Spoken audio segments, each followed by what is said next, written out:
और इस गरीबी के कारण पूरी दुनिया में भारत की बदनामी होती है। संयुक्त राष्ट्र महासंघ का कहना है कि भारत की गरीबी के कारण दुनिया में औसत गरीबी बढ़ रही है। भारत की गरीबी के कारण संयुक्त राष्ट्र महासंघ हर साल गरीब देशों की एक सूची बनाता है। उस सूची में 88 देश आते हैं, उनमें भारत का नंबर 70वां है, 70th।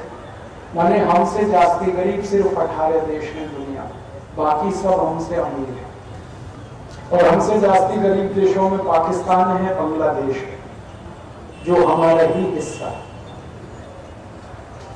इस गरीबी के बारे में बहुत हम लोगों ने अभ्यास किया कि ये क्यों है हमारे देश में।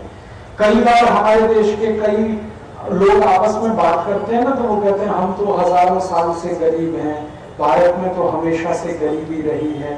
थोड़े दिन पहले हमारे प्रधानमंत्री डॉक्टर मनमोहन सिंह लंदन गए थे, ऑक्सफोर्ड यूनिवर्सिटी में उनका एक लेक्चर हुआ था, उसमें उन्होंने कहा भारत तो हजारों साल से गरीब है।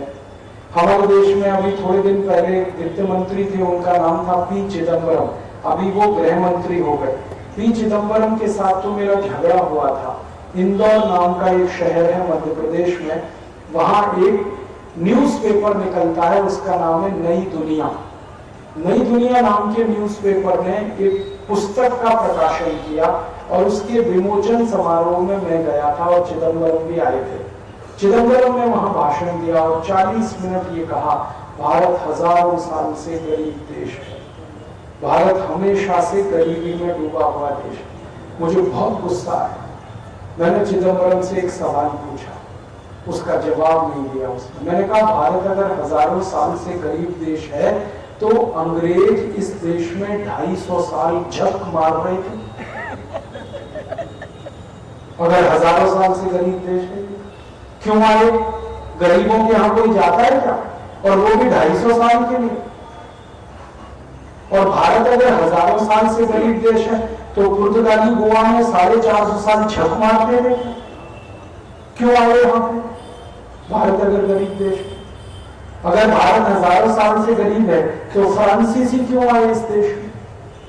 भारत अगर हजारों साल से गरीब है तो महमूद गजनवी क्यों आया सोमनाथ का मंदिर लूटने के? तैमूर लैंड क्यों आया? अहमद शाह अब्दाली क्यों आया? नादिर शाह क्यों आया?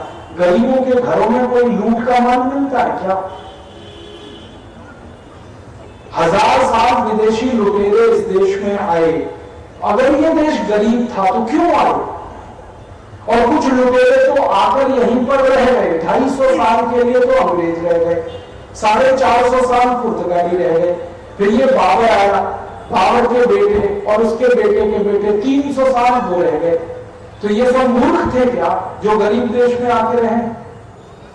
हम किसी गरीब के घर में जाके रहते हैं क्या कभी? कैसे कहते हैं कि भारत हजारों साल से गरीब था?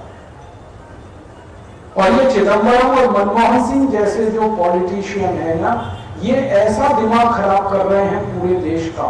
गरीबी हजारों साल से, बेरोजगारी हजारों साल से इस देश में।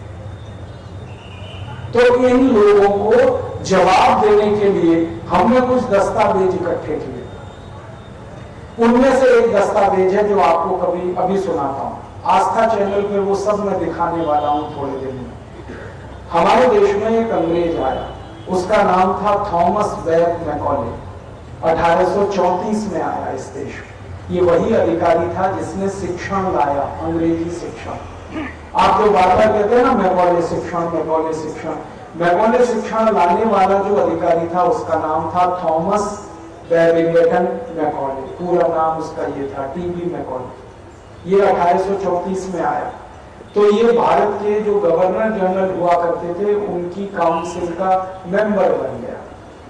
और उस जमाने में हमारे देश में जो गवर्नर जनरल हुआ करता था उसका नाम था विलियम बेंटिंग।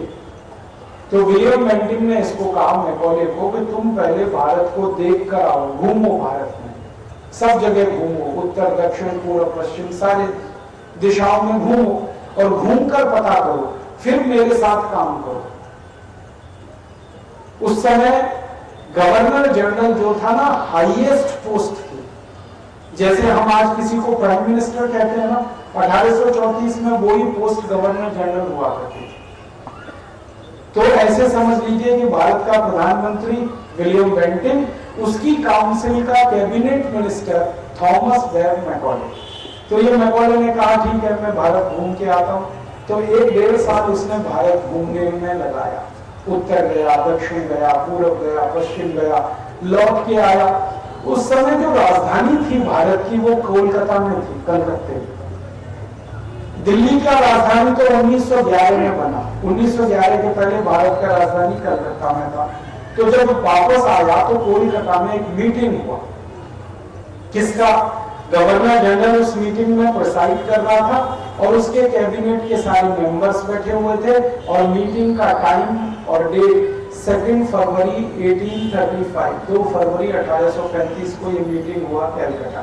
इस मीटिंग में मैकॉले ने भाषण दिया और उस भाषण में उसने कहा, I have seen length and breadth of this country India, but I have never seen a beggar and thief in this country. वो कह रहा है कि मैंने पूरा भारत प्रवास किया, उत्तर दक्षिण पूरा पश्चिम हर जगह गया, लेकिन एक भी व्यक्ति मैंने भारत में भिखारी नहीं देखा, एक भी व्यक्ति मैंने भारत में चोर नहीं देखा। फिर वो भाषण में आगे कहता है कि भारत का कोई व्यक्ति भिखारी क्यों नहीं है? क्योंकि सभी के पास धन और संपत्ति भरपूर है, कोई गरीब नहीं इसलिए भिखारी नहीं, और किसी के पास कमी नहीं है पैसे की इसलिए चोर नहीं। फिर वो कहता है आगे अपने भाषण में, सच wealth I have seen in the houses of Indian. वो कहता है लोग, भारत के लोगों के घरों में मैंने इतना धन और इतनी संपत्ति देखी है, दैट आई एम मेस्मराइज्ड, मुझे आंखों में चमक पैदा हो गई। फिर वो अपने भाषण में कहता है कि भारत के लोगों के घरों में जब मैं गया तो हर एक घर में मैंने देखा सोने के सिक्कों का ढेर ऐसे लगा रहता है जैसे गेहूं और चने का ढेर होता है। फिर वो कहता है कि मैंने भारत के किसी भी व्यक्ति को जब ये पूछा कि आपके घर में सोने के सिक्के कितने हैं, तो हर भारतवासी ने मुझे कहा कि हम सोने के सिक्कों को गिनते नहीं हैं, तौल कर रखते हैं, वेट में रखते हैं, काउंट नहीं करते। क्यों? काउंट कितना करेंगे, इतने ज्यादा है। जब वस्तुएं जरूरत से ज्यादा होती हैं तो काउंट नहीं की जाती। मैं आपके घर में आऊं और ये पूछूं चावल कितने हैं आपके घर में, तो आप कहोगे मूर्ख आदमी है। ये पूछो चावल कितना है घर में, 1 quintal, 2 quintal, 5 quintal, 100 quintal, kilo में पूछो, क्विंटल में पूछो। तो मैकॉले कहता है कि भारत के लोग बोलते हैं कि किलो में पूछो कितना सोना है हमारे पास। और वो कहता है कि मैंने ईस्ट इंडिया कंपनी की नौकरी कई देशों में की है। भारत आने से पहले मैं अफ्रीका गया, भारत आने से पहले कई दूसरे देशों में गया। इतनी समृद्धि मैंने किसी देश में नहीं देखी जो भारत में है। तो ये जो था ना विलियम बेंटिंग, वो ये कहता है कि तुमने ये जो सब भारत में देखा है, यही बात जाके लंदन में बताना। उसके बाद उसका ट्रांसफर हो गया, मैकॉले वापस लंदन चला गया। लंदन के पार्लियामेंट में उसने यही स्टेटमेंट रिपीट किया, I have seen such wealth in the country, मैंने भारत में इतना धन संपत्ति देखा। तो ब्रिटिश पार्लियामेंट के कई एमपीज ने ये सवाल किया कि भारत में इतना धन, इतनी संपत्ति आया कहां से? तो ब्रिटिश पार्लियामेंट में एक एमपी होता था, उसका नाम था विलियम विल्बरफोर्स। उसने कहा कि भारत पिछले 3000 सालों से दुनिया में एक्सपोर्ट कर रहा है, और इतना एक्सपोर्ट कर रहा है 3000 साल से कि सारी दुनिया का सोना भारत में इकट्ठा हो गया। जब ये एक्सपोर्ट की बात आई ब्रिटिश पार्लियामेंट में, तो कुछ एमपीज ने पूछा कितना एक्सपोर्ट है भारत का वर्ल्ड मार्केट में, तो उसके स्टैटिस्टिक्स ब्रिटिश पार्लियामेंट में डिबेट पर आए, और वो स्टैटिस्टिक्स हैं कि सारी दुनिया में जितना एक्सपोर्ट होता है उसका 33% एक्सपोर्ट अकेले भारत का होता है, वर्ल्ड के टोटल एक्सपोर्ट का। माने $100 का अगर माल बिकता है दुनिया में तो $33 का माल भारत का है। इतना बड़ा एक्सपोर्ट है भारत का। फिर बात आई कि भारत में प्रोडक्शन कितना होता है, तो वो अंग्रेजों के जो इकोनॉमिस्ट हैं वो आपस में बात करते हैं और वो कहते हैं कि भारत का वर्ल्ड के टोटल प्रोडक्शन का 43% प्रोडक्शन होता है भारत में। फिर वो कहते हैं कि इनकम कितनी है भारत की, तो वो कहते हैं वर्ल्ड की जो टोटल इनकम है उसका 27% इनकम भारत की। और ये सारी बहस कब हो रही है, ध्यान दीजिएगा, 1835 में बहस हो रही है, 1835 में। माने आज से 175 वर्ष पहले भारत दुनिया का सबसे श्रीमंत राष्ट्र था, सबसे समृद्धशाली देश था। अंग्रेज आपस में बात कर रहे थे ब्रिटिश पार्लियामेंट में और वो कहते हैं कि वर्ल्ड मार्केट में भारत का एक्सपोर्ट 33% है और वर्ल्ड मार्केट में इंग्लैंड का एक्सपोर्ट लेस देन 1% है उस समय 1835। और अमेरिकन एक्सपोर्ट तो कुछ नहीं था उस समय। ऐसा भारत था 1835 तक। तो फिर आप बोलेंगे गरीबी कैसे आ गई इस देश में।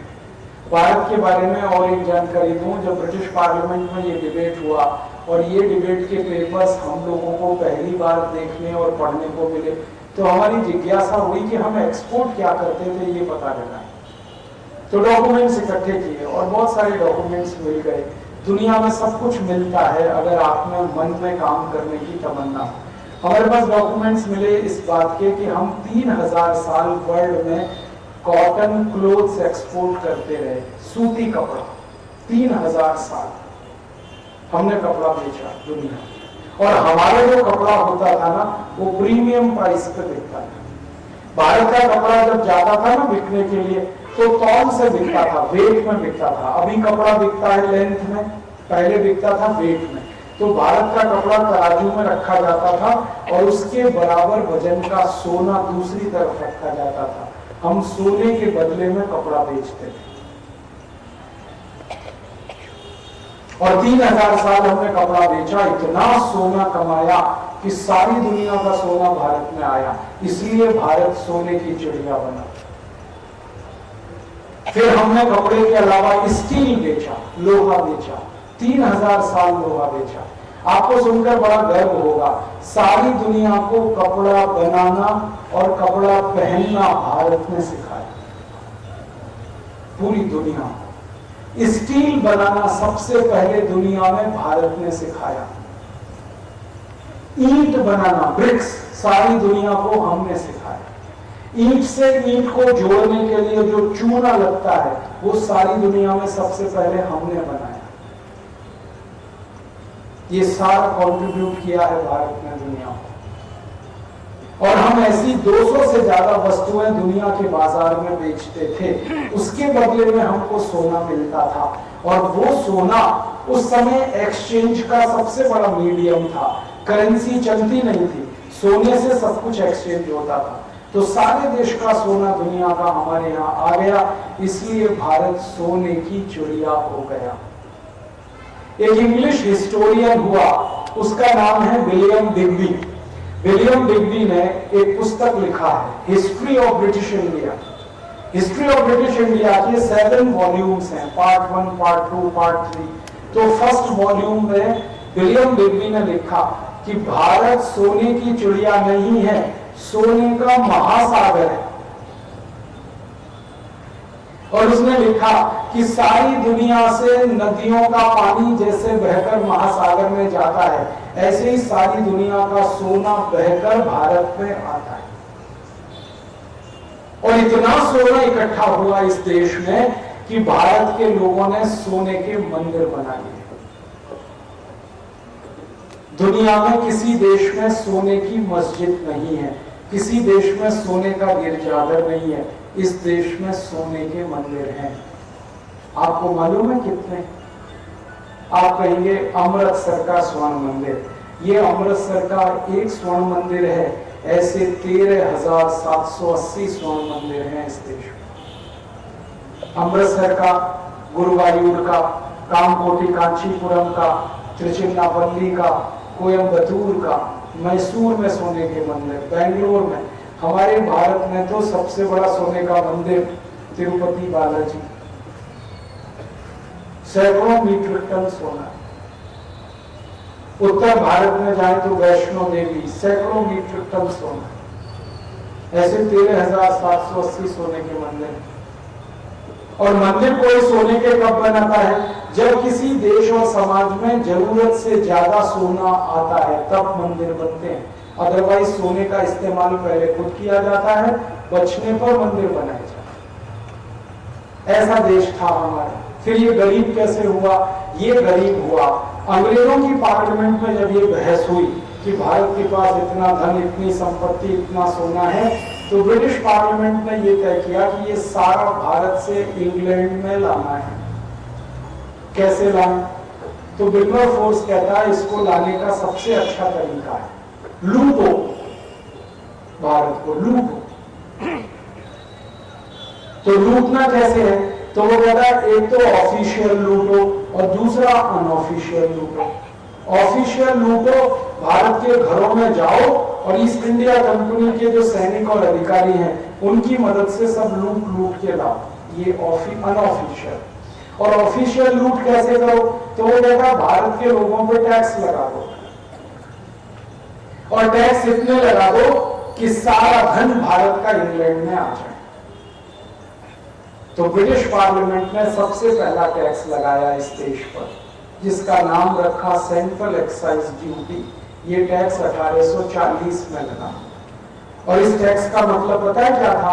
आप 100 रुपए का उत्पादन करें तो 350 रुपए अंग्रेजों को टैक्स में देना। फिर उन्होंने कहा कि भारत का व्यक्ति उत्पादन करेगा तो अंग्रेजों को टैक्स देगा, लेकिन उत्पादन के बाद वो सामान को बेचेगा तो बेचने पर भी टैक्स लगा दो। तो अंग्रेजों ने दूसरा टैक्स लगा दिया, सेंट्रल सेल्स टैक्स। फिर अंग्रेजों की पार्लियामेंट ने कहा कि भारत का व्यक्ति अगर बेचेगा तो मुनाफा कमाएगा, तो उसके मुनाफे पे भी टैक्स लगा दो। तो उन्होंने लगाया इनकम टैक्स। फिर उन्होंने कहा कि मुनाफा कमाएगा और सामान बेचेगा तो एक गांव से दूसरे गांव में जाएगा, तो सड़क पर से जाएगा तो एक टैक्स और लगा दो उसके ऊपर, रोड टैक्स। फिर उन्होंने कहा कि सड़क पर कोई ब्रिज है, पुल है, तो एक टैक्स और लगा दो उसके ऊपर, टोल टैक्स। फिर अंग्रेजों ने कहा कि जिस गांव में प्रोडक्शन करता है उस गांव के नाम से टैक्स लगा दो, म्युनिसिपल कॉर्पोरेशन टैक्स। फिर अंग्रेजों ने कहा जिस गांव में सामान लेके आ रहा है गांव की एंट्री पे टैक्स लगा दो, ऑक्ट्रॉय। फिर उन्होंने कहा कि भारत का व्यक्ति कुछ भी पैदा करेगा, बेचेगा, प्रॉफिट कमाएगा, तो प्रॉफिट में से वो घर बनाएगा तो घर पर टैक्स लगा दो, हाउस टैक्स। फिर उन्होंने कहा कि कुछ और प्रॉपर्टी बनाएगा घर के अलावा तो प्रॉपर्टी टैक्स लगा दो। फिर घर को खरीदने और बेचने का काम करेगा तो स्टाम्प का ड्यूटी लगा दो। ऐसे करके अंग्रेजों ने 23 टैक्स लगा दिए, 23, और टैक्स लगा के इस देश को लूटना शुरू किया। पहले अनऑफिशियल लूटा, फिर ऑफिशियली लूटा, और इस लूट में अंग्रेजों ने भारत से 300 लाख कोटी रुपए ले लिया। और उस कारण से ये देश गरीब देश हो गया, वरना ये देश गरीब नहीं था। अब होना यह था कि 1840 से ये टैक्स लगना शुरू हुए, 1930 तक आते आते पूरा भारत गरीब हो गया, क्योंकि सारे टैक्स में पैसे चले गए। अंग्रेजों ने भारत के शेतकरी समाज को भी टैक्स लगाया था, 90%। जो प्रोडक्शन होता था उसका 90% अंग्रेजों को देना पड़ता था। और ये सब काम करते थे अंग्रेज इस देश में, ये बोलकर कि हम भारत का डेवलपमेंट करने के लिए आए हैं, हम भारत को सुखी बनाने के लिए आए हैं। वो कभी नहीं कहते थे कि हम भारत को लूटने के लिए आए। एग्जैक्टली डेवलपमेंट के नाम पे लूटा उन्होंने इस देश को, और लूट के सारा पैसा लंदन में जमा हुआ, इस कारण भारत गरीब हुआ। फिर भारत आजाद हुआ 15 अगस्त 1947 को, तो क्या होना चाहिए था? जिस टैक्स सिस्टम की मदद से अंग्रेजों ने भारत को लूटा, वो टैक्स सिस्टम 1947 में खत्म करना चाहिए था। लेकिन 1947 आजादी के बाद इस देश के काले अंग्रेजों ने जब सरकार संभाली तो उसी टैक्स सिस्टम को फॉलो किया जिसको अंग्रेज कर रहे थे। हमारे देश में एक भी टैक्स खत्म नहीं किया गया। सेंट्रल एक्साइज अभी भी लगता है, सेंट्रल सेल्स टैक्स अभी भी लगता है, इनकम टैक्स अभी भी लगता है, रोड टैक्स अभी भी लगता है, टोल टैक्स अभी भी लगता है, हाउस टैक्स अभी भी लगता है, प्रॉपर्टी टैक्स अभी भी लगता है, म्युनिसिपल कॉर्पोरेशन का टैक्स अभी भी लगता है। हमारे काले अंग्रेजों ने तो कुछ और ज्यादा टैक्स लगा दिए जो अंग्रेज नहीं लगा पाए। काले अंग्रेज माने हमारे पुढ़ारी, पॉलिटिशियंस और ब्यूरोक्रेट्स। इन्होंने तो एक ऐसा टैक्स लगा दिया, सर्विस टैक्स, जो अंग्रेज भी नहीं सोच पाए कभी जिंदगी में। सर्विस टैक्स लगा दिया। आपको एक माहिती देना चाहता हूं क्योंकि आप सब गोवा के नागरिक हैं। भारत देश में हाईएस्ट टैक्स पेइंग सिटी जो है ना, वो पंजिम है। सबसे ज्यादा टैक्स जिस एक शहर में लगते हैं वो पंजिम है। पूरे भारत 680 शहर हैं, आप सबसे ज्यादा टैक्स देते हैं अगर पंजिम और उसके आसपास रहते हैं। अंग्रेज ये सारा टैक्स इकट्ठा करके लंदन लेके जाते थे। ये काले अंग्रेज क्या करते हैं? ये सारा टैक्स इकट्ठा करके स्विस बैंकों में जमा करते हैं। आपको माहिती है हमारे पॉलिटिशियन टैक्स का पैसा लूटते हैं। आप टैक्स देते हैं, पॉलिटिशियन